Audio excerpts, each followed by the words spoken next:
তোমার যে ক্রাশ তোমাকে হঠাৎ মেসেজ করলো যে হাই, ওকে, দেন সেটা দেখে তোমার কিরকম ফিল হবে? ভাই সব আমাকে মেসেজ করেছে আমার ক্রাশ, ওফ ভাই, হার্ট রেট একদম পুরোপুরি বেড়ে গেছে, ঠিক আছে? দেন তুমি বুঝতে পারছো না যে কি করবো, কি রিপ্লাই দেবো। আমাকে হাই পাঠিয়েছে, এরপরে রিপ্লাইটা আমার কি হবে, এটা কিছু মনে করবে না তো? আচ্ছা ঠিক আছে, আমিও লিখি হাই, ঠিক আছে, হাই লিখবো। যদি কিছু খারাপ ভাবে এমন কিছু লিখতে হবে যাতে আরো কনভারসেশনটা আরো ডিলে করা যায়, কনভারসেশনটা আরো কন্টিনিউ করা যায়। ভাবছো মানে তোমার কন্ডিশনটা না একদম, তোমার মনটা খুব চঞ্চল হয়ে গেছে, মানে তুমি আর স্টেবল নেই, তুমি একটা আনস্টেবল লুপের মধ্যে বারবার বারবার রিপিটেড হচ্ছে, ওকে।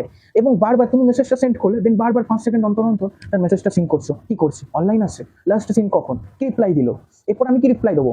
একটা খুব মানে হেপাজার টাইপের একটা কন্ডিশন তৈরি হয়ে গেছে, মানে তুমি খুব আনস্টেবল হয়ে গেছো, এখানে আনস্টেবল হয়ে গেছো। ফার্স্ট ডে তোমার ক্রাশ যখন তোমাকে মেসেজ করেছে, খুব আনস্টেবল হয়ে গেছো।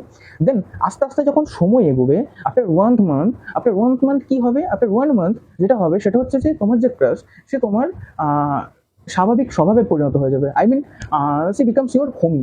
এবং হোমি যে ভাইবটা, তখন কি তোমরা খুব কমফোর্টেবল হয়ে গেছে একে অপরের সঙ্গে।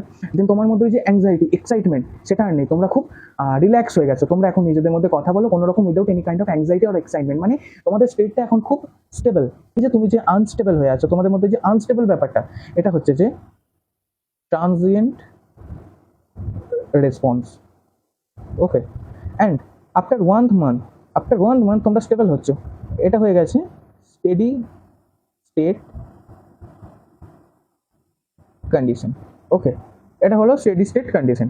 তার মানে ট্রানজিয়েন্ট রেসপন্স মানে হচ্ছে যে যেটা হচ্ছে যে টেম্পোরারি, সময়ের সঙ্গে সঙ্গে সেটা আর থাকবে না, ওকে, এবং টেন্স টু জিরো হয়ে যাবে, এবং টাইমের সঙ্গে সঙ্গে সেটা জিরো হয়ে যাবে, ওকে।